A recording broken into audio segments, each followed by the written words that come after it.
É um prazer estar sempre aqui com vocês e hoje nós vamos tratar de um assunto bastante interessante, pouco falado, é verdade, mas que precisa sim ser comentado, que precisa ser discutido, que você aí de casa precisa tomar parte. Hoje a gente recebe o Daniel Santos, que é diretor executivo do Sindicato dos Agentes de Segurança Penitenciária do Estado de Minas Gerais, do Sindasp. Eu não sabia, te juro que não sabia, viu, Félix, nosso cinegrafista. É a segunda força de segurança de Minas Gerais. Depois da Polícia Militar, é o pessoal dos agentes penitenciários, a categoria do sistema de segurança com maior número, mais volumosa. E que também passa aí por riscos todos os dias. Eu fico pensando como é que fica a cabeça desses profissionais, como é que fica também a questão da família. E quem vai me falar isso é mesmo o Daniel Santos. Daniel, um prazer tê-lo aqui conosco, seja muito bem-vindo. Obrigado. Daniel, eu estava falando, espero não ter falado nada errado, com relação ao volume de profissionais, de pessoas, de pais e mães de família envolvidos aí nesse trabalho cotidiano. É isso mesmo? Os agentes penitenciários são a segunda força de segurança de Minas? Sim, é isso mesmo, Gê. Hoje nós somos 18 mil agentes de segurança penitenciária no estado de Minas Gerais, tá? Com uma população carcerária hoje de 58.135 presos, tá? E aí o nosso trabalho hoje, a gente encontra dificuldade, né, que já é histórica isso, não é uma questão de governo, é uma questão mesmo de problema na aplicação de recursos no sistema prisional, tá? Nós temos hoje 32.228 vagas, tá? Para uma população carcerária de 58.135. Ou seja, o país, Minas Gerais, não conseguiu, e a gente está longe disso, de resolver o depósito de gente, o depósito de humanos presos. Sim, isso dificulta muito o nosso trabalho, porque nós temos uma função ressocializadora, de reinserir realmente aquele preso ali ao convívio social, com atendimento psicológico, um tratamento humanizado, né? E está fazendo com que ele saia de lá com uma profissão, para que ele volte realmente a viver em sociedade, que tenha condições.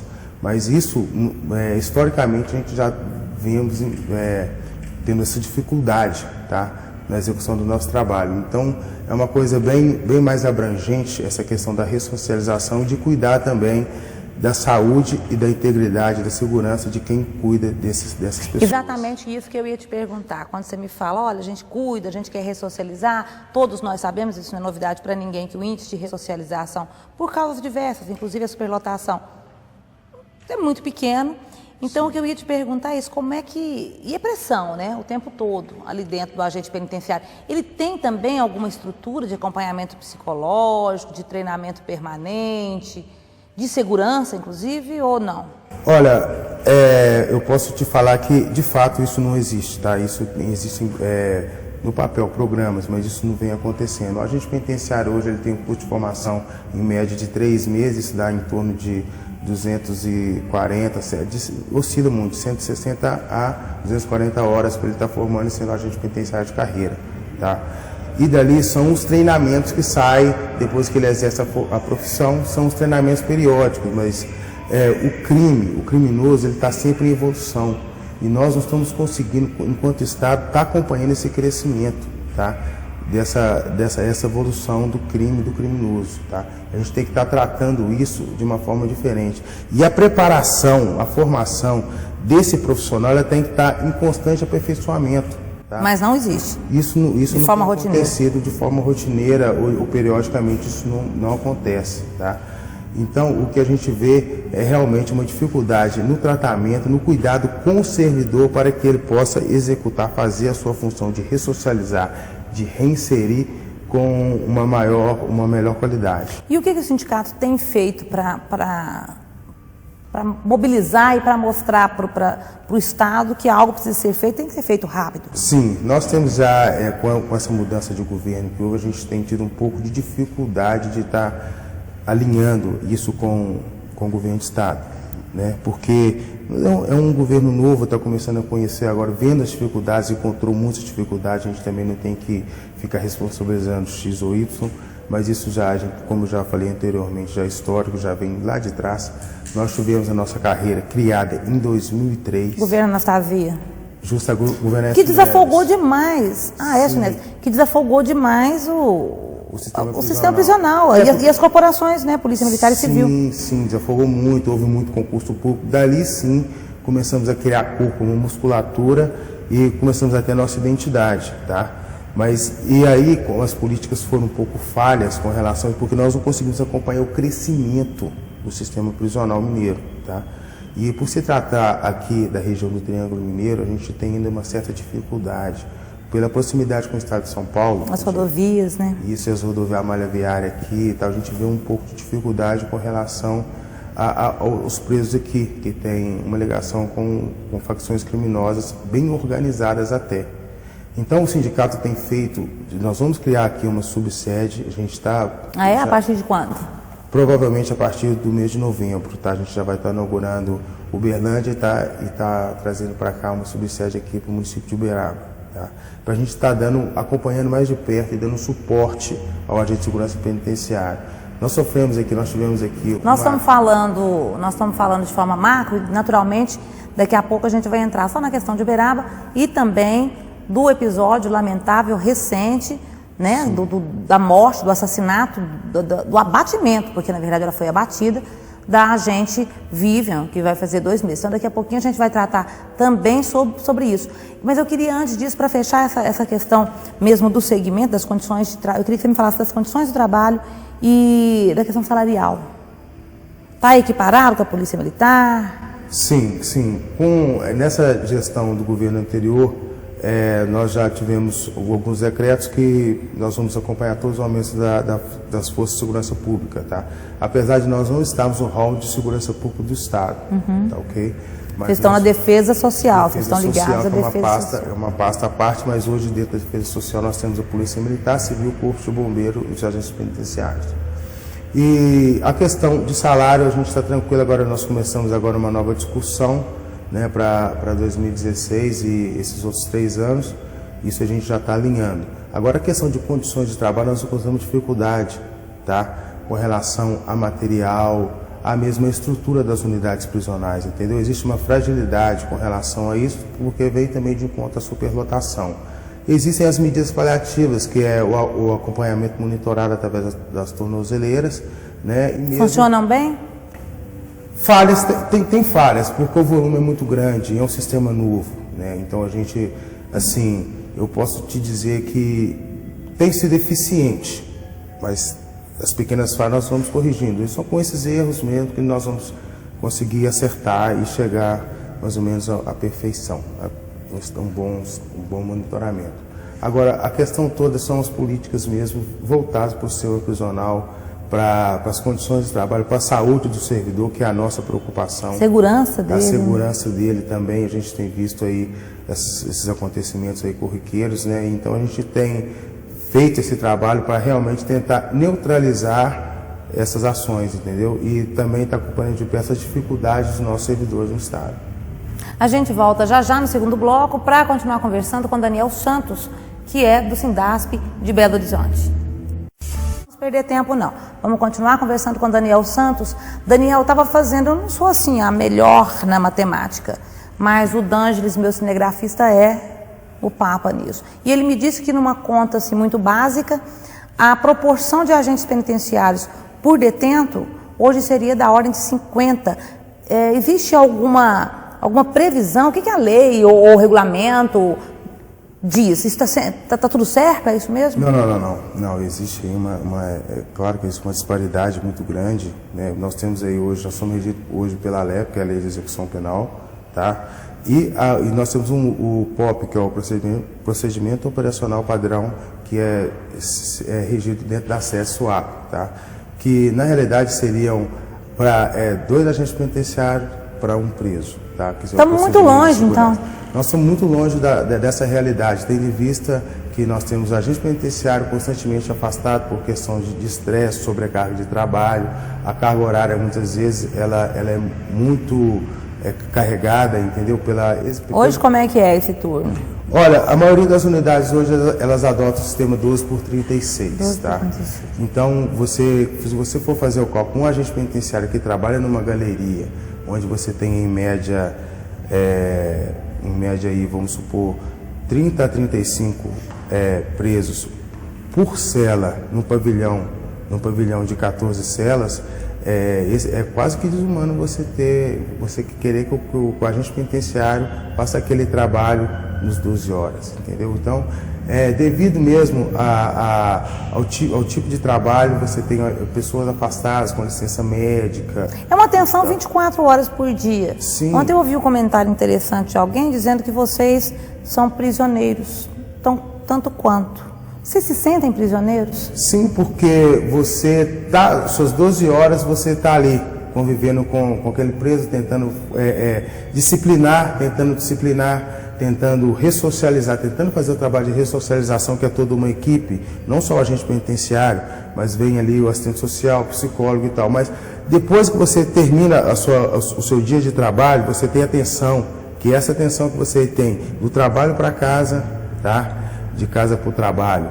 Você tem que se privar de muitas coisas, porque você está numa profissão que realmente você tem risco, né?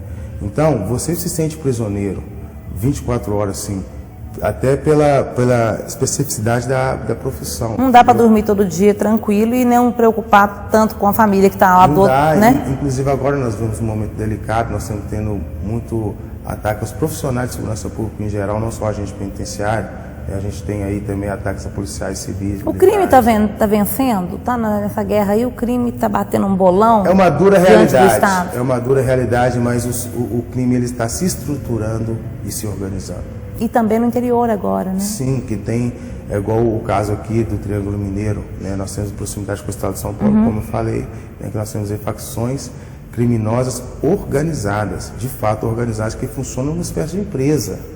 Entendeu? Então, você tem o preso que está lá dentro, mas ele tem a família lá fora, tem os comparsas que estão se organizando, se comunicando o tempo todo. E sequer armados, os agentes, se não me engano, os agentes não têm permissão, como o bombeiro, a Polícia Militar, a Polícia Civil Federal, rodoviária, enfim.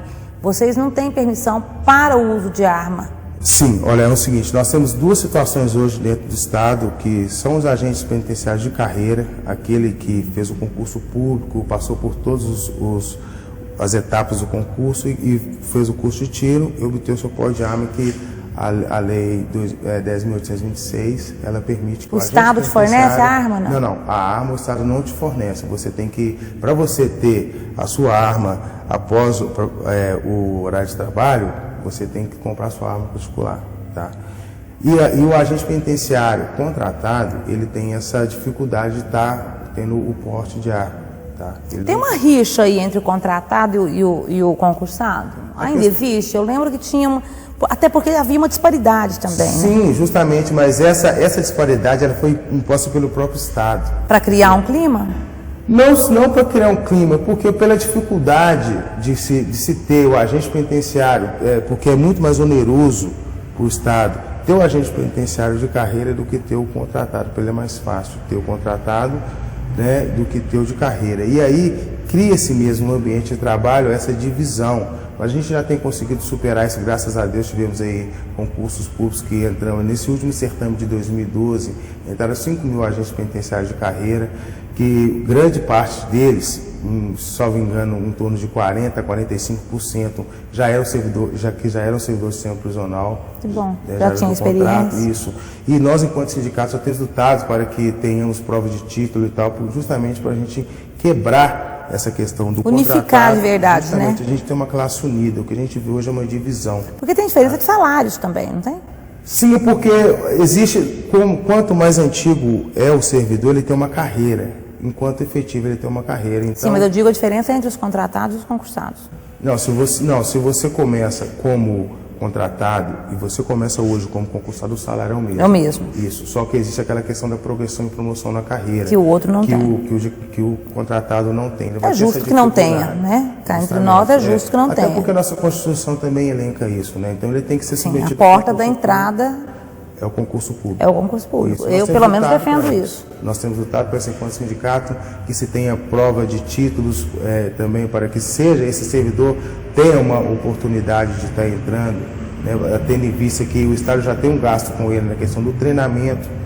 É falho, mas existe um treinamento, então é feito um investimento, tá? Nós estamos já tentando entrar em acordo para que no próximo certame, provavelmente agora em 2016, a gente já consiga trazer essa prova de títulos para os agentes penitenciários contratados. A mim resta te desejar boa sorte.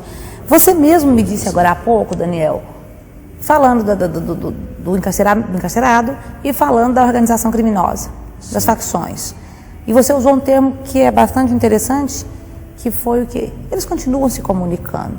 O ideal para a sociedade é que não houvesse, o cara está preso, o cara está recolhido, o cara está sob a tutela do Estado. Sim. Aonde está a falha? Só no sistema ou há também? A gente sabe que quando lida com gente, na política, na segurança, na comunicação, em qualquer área, a corrupção está por aí participando fortemente da sociedade. Onde está a responsabilidade? Está total no Estado ou há também a ingerência humana aí da sua própria categoria para que isso continue acontecendo? Olha, infelizmente... Porque entra celular, entra arma. Sim. Eles se comunicam de lá. Aliás, ligam para a casa da gente e falam que seu filho está sendo sequestrado. Quer dizer, eles têm mais tempo para ligar do que a gente ligar para a mãe. Sim, eles... Na realidade, Ju, o que acontece? É o seguinte, eles têm o tempo todo para estar pensando, para estar maquinando algo. E se aproveitam da falha nossa enquanto Estado. Tá? Falha de equipamento, aparelho Borscan, que nós temos hoje em poucas unidades prisional dentro do Estado. Uhum.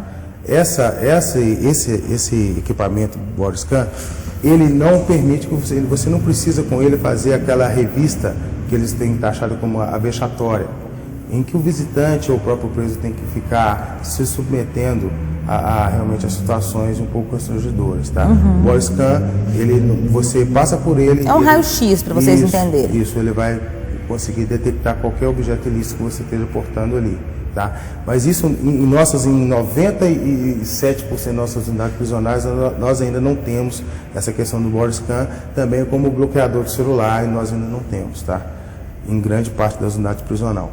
Mas o que acontece também é a questão, em contrapartida, nós temos assim, aquele servidor, infelizmente, é doído para a gente enquanto sindicato, enquanto categoria, enquanto nós vivemos sem o prisional, lutamos pelo crescimento e fortalecimento da nossa classe, sabemos que temos Mas para o fortalecimento, você não pode jogar a sujeira também debaixo do tapete. Não podemos, então por isso mesmo que é difícil, nós temos que cortar na carne e dar a mão ao palmatório, porque nós sabemos sim, nós temos colegas que não têm comprometimento nem com ele mesmo, porque a partir do momento que ele faz isso, ele coloca todo um sistema em risco, todas são vidas, tanto de um lado quanto do outro, quanto do profissional, agente penitenciário, pai de família, quanto de um preso, porque também você não pode generalizar, entendeu? A gente falou da relação de agentes com os próprios agentes, né, com portas de entrada diferentes, mas eu queria saber de você também como é que é o relacionamento dos agentes penitenciários com as corporações, sobretudo Polícia Militar e Polícia Civil, e mais que isso, com a questão dos direitos humanos. Os direitos humanos, as comissões, elas são uma pedra no sapato de vocês, porque há corporações que reclamam muito, ou não, para vocês não tem incômodo qualquer. Olha, nós temos sim dificuldade com relação à questão dos direitos humanos, porque sempre são dois lados, né? O lado do nosso enquanto segurança pública, enquanto profissional que quer coibir o crime, você está ali para querer coibir, para querer disciplinar, para querer ressocializar. O preso está ali, ele oferece às vezes resistência porque ele já veio lá do histórico, lá de trás, ele nunca se deparou com esse tipo de sistema que vai querer educar, que vai querer ressocializar e impor para ele as coisas. E aí do outro lado, você tem os direitos humanos, que muitas vezes ele não consegue enxergar bem os dois lados, a situação como um todo, sim, mas é o papel dele. Mas nós entendemos que é o seguinte, que enquanto você, como profissional da segurança pública, como operador da segurança pública, você trabalhando com lisura, tá, você não vai ter problema, tá? E toda situação ela tem dois lados. Existem aí os processos, né, que você tem o direito à ampla defesa e o contraditório. Sim. Você vai poder provar se de fato ou não ocorreu, mas a gente tem essa dificuldade sim. A gente tem tentado amadurecer, estreitar os laços com as outras corporações também e com direitos humanos. Com as outras corporações há também uma dificuldade no trato, até porque a profissão de vocês é muito nova, sim, né? Sim, agora há pouco tempo agora saiu uma portaria da Secretaria de Estado de Defesa Social que oficiou também o comandante da Polícia Militar e o delegado-geral de polícia com relação à condução do agente de segurança penitenciária. Porque quando um profissional, um policial militar, ele é abordado, ele é conduzido pela própria guarnição Sim. da Polícia Militar, é o que acontece também. Inclusive, ele vai, se for o caso de preso, ele tem uma prisão especial dentro do próprio quartel, né? Quartelado. Justamente. E nós hoje, agente de segurança, nós não tínhamos isso, tá? E agora com essa nova portaria do governo do estado, junto com a Defesa Social, o agente penitenciário, quando ele tiver agora qualquer tipo de problema, ele será conduzido pela própria viatura, pela própria equipe do sistema prisional. Já foi um avanço. O nosso bloco estourou, a gente vai para um intervalo rapidíssimo e volta já. Então nós vamos continuar, não vamos perder tempo. Daniel Santos, e agora a gente tem que entrar num assunto que entre tantos assuntos delicados que envolvem aí a categoria dos agentes penitenciários, o mais delicado, que é a baixa por morte relacionada ao ofício. Ao ofício justamente de proteger a sociedade e manter longe das ruas aquele que causa o mal maior à sociedade, com furtos, com roubos, ou seja, que vive aí no mundo criminal. Uberaba, então, como eu disse no começo do programa, 2 meses, a moça jovem, estudante de direito, cheia de sonhos, né? Eu faço direito também, então uma futura colega, que também o próprio mercado do direito perdeu, foi abatida quando chegava para se apresentar ao trabalho. Você tem números de atentados a agentes prisionais e de mortes em Minas Gerais? Olha, só nesse ano de 2015, nós tivemos aí 4 colegas agentes penitenciários alvejados, tá? A Vive, a execução, o agente penitenciário Edson, em Uberlândia, também foi executado. Nós tivemos um colega em Montes Claros executado, e um em Contagem, que ele foi alvejado por 4 tiros, mas ele não chegou a óbito, tá? E o que acontece é o seguinte: a baixa hoje não é só a questão da execução do agente, da perseguição dele, não. Nós temos também, devido à condição de trabalho, a forma de trabalho que acaba sendo insalubre, nós temos baixa do servidor hoje, do agente penitenciário, por questões de saúde mesmo, porque é muito estressante o nosso trabalho. E nós não temos, como eu disse anteriormente, políticas voltadas para a saúde desse servidor, tá? E a questão da segurança, também em contrapartida, que o servidor hoje ele não tem aquela segurança de ir e vir para casa, porque você vê muitas vezes ao redor das unidades prisionais do Estado, são locais ermos, né?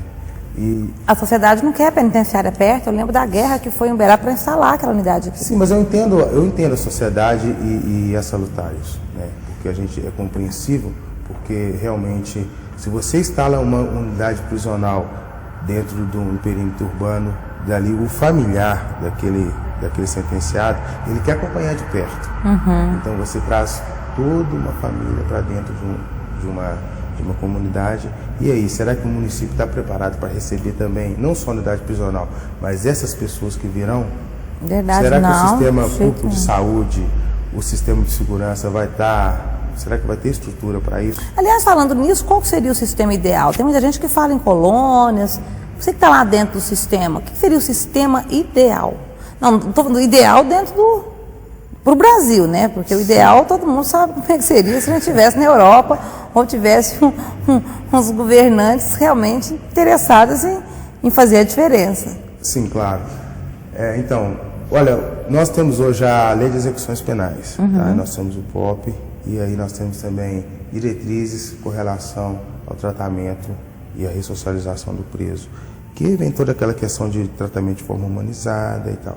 Mas o que seria ideal hoje, realmente, mas aí teria que uma questão mesmo de legislação, seria o preso ter que trabalhar e ressarcir o Estado com relação àquela despesa, tá? E também mas você sabe quantos anos eu uso isso? Pelo menos há 30, desde que eu comecei a trabalhar com jornalismo. Se você perguntar ali na esquina, todo mundo vai defender isso. Eu não consigo entender por que quem pode fazer não faz. A gente entra numa questão política, né? Porque o preso, querendo ou não, ele é esquecido em parte pelos governos, né? os políticos no geral, mas ele dá voto, então ele é lembrado em certo período, né?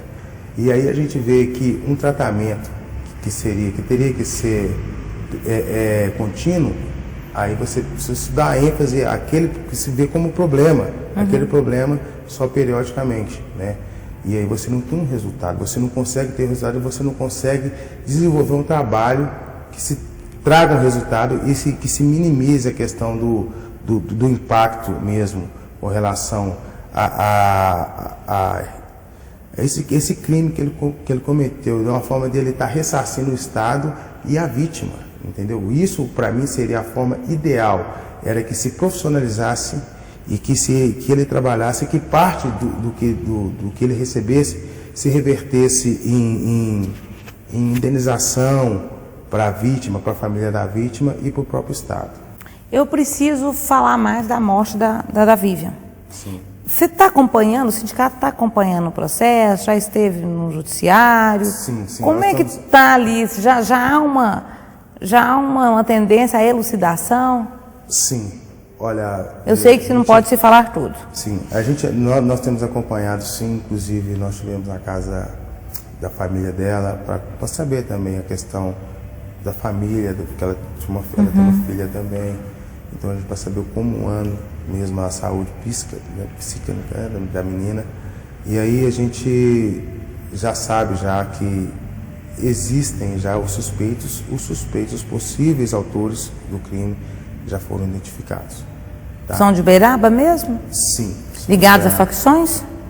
Ligados aos presos de dentro da penitenciária. Mas de facção criminosa, organizada, de fora, com braço aqui? Eu não vou saber te precisar isso não, tá? Porque as informações que eu tive foram muito superficiais. Até porque... Não há motivos para se matar ninguém, mas quais seriam os motivos da cabeça desses... Olha, é o que eu te falei anteriormente. O preso ele não está acostumado com aquela questão de disciplinar, de viver sob regras, entendeu?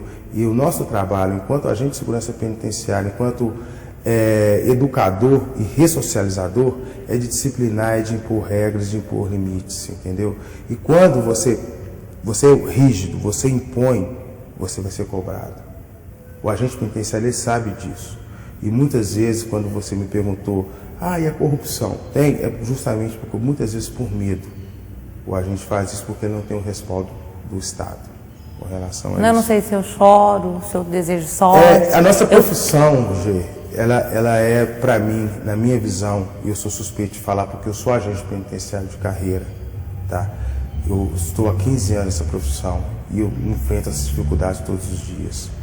A nossa de cuidar, educar e ressocializar, pelo menos tentar ressocializar, eu acho que é a mais ingrata, a mais pesada, a mais ingrata de todas as forças de segurança, porque a polícia militar, ela vem e prende, a polícia civil, ela investiga e prende, tá? E nós não, nós temos que, além de cuidar para que aquele preso não fuja, você tem que tentar, de forma humana, educar e ressocializar. E conviver com eles diariamente sem se tornar um deles. Sem se tornar um deles. A gente criar essa parede para que você não se contamine, a realidade é essa. Por isso aí a importância da gente estar qualificando ou requalificando esse nosso pessoal periodicamente, o agente penitenciário, e cuidando também da saúde desses servidores. Gente, adorei, o nosso tempo está finalizando, quer dizer, já está finalizado, mas eu não posso deixar de encerrar essa entrevista dizendo que o sindicato, né, esteve aqui na Câmara com o presidente Luiz Dutra e desse encontro, com toda essa situação que vocês veem, não são poucas, decidiu-se então, a pedido do sindicato, que uma audiência pública ou um debate técnico, talvez um debate técnico, será feito para discutir com quem pode, pelo menos, ser a ponte direta entre a categoria e o governo do Estado, discutir todas essas questões, e isso está marcado para 6 de novembro? 6 de novembro, às 10 horas, aqui na Câmara Municipal de Uberaba.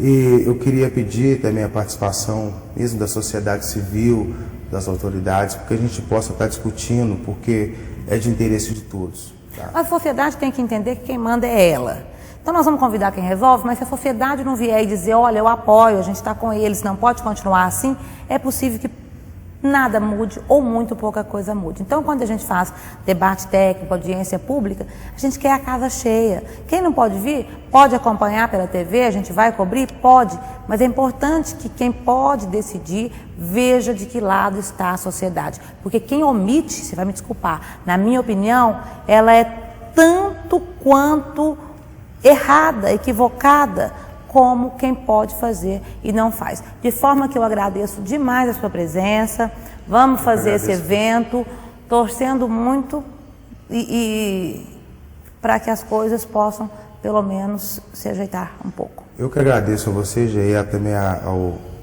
ao presidente Luiz Dutra e ao pessoal da Câmara por essa oportunidade de a gente estar podendo fazer essa audiência pública, estar trazendo conhecimento da sociedade.